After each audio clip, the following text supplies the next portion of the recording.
So you've mentioned 3 kids, real estate investing, and then we know you're in brokerage and management. And you're a pilot. So it takes a lot to balance all of it. I know you use leverage in your life, whether it's debt for real estate, which you're conservative with, your team. So you have a team that's helping you achieve your business objectives. And then you're also using leverage in the form of other people's experience, mentors in your life. Can you kind of speak more to how you've gone about crafting the life that you want to live and, as you put it, try to become the person you want to be when you grow up? Yeah, man, that's a great question. I really try to be a dad first. And it's easier said than done. There's no perfect, rule book to do that. But, you only have so many years with your kids when they're young.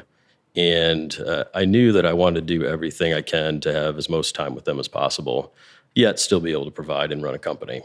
One thing that I did that was very helpful to me is I was able to figure out a way to work 4 days a week instead of 5. So I don't work on Fridays. And when I say I don't work, I'm always available. I'm not physically going into the office. I'm typically not taking appointments, but I'm always accessible. I'm always on the emails. But, real estate has always been attractive to me because you can generate a huge amount of activity with very little staff. And fortunately, that's been the case for me. We have a great management team that supports everybody and the properties we manage and myself. And just very fortunate to be able to do that and invest time in my family and just try to really build my business around the family rather than my family around the business. I'm trying to do the same. It's tough, as you know, when you're building a company and also, you have relatively young children. So for somebody that, let's say, has not been making family a priority, where do you think they could start? Maybe that 4-day work week is a little too difficult to do day one, but do you have any thoughts on where someone can start? Maybe it's waking up early, for example. Yeah. So I've always been an early guy, an early riser. I wake up between 5 and 5:15. And those early hours of the day are precious for me to be able to clear my head and focus and, before the kids get up for the day. Another thing I realized is that I'm not quite as important as I think I am. There's always someone out there who can do your job better, or at least the same as you, usually better. And just try to use that mentality to understand that you can rely on good people to support you rather than feeling that you have to do everything yourself and the buck stops with you.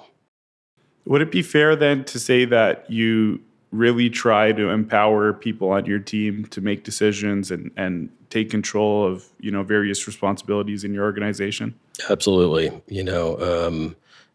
Relationships and people are everything. And the management of real estate assets is extremely important.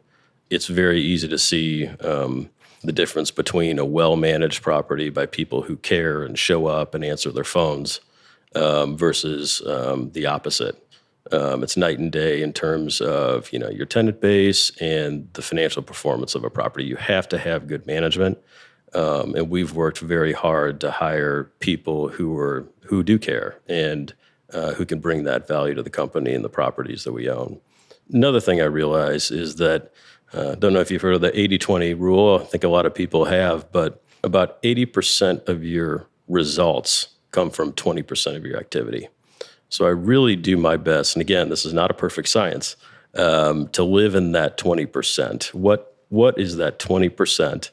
What are the activities that lie in that 20% that will generate 80% of the activities? In your world, could that 20% be sourcing and negotiating the purchase price on a new deal? Would that be more along the lines of, what you're getting at there? Absolutely. Kind of the team building side, the behind the scenes, and, just thanking your employees and your team for doing what they do. I like to be as out of the office as I can, meeting investors and, people who are in the business, or maybe it's meeting with a major tenant, and just growing relationships and seeking opportunities.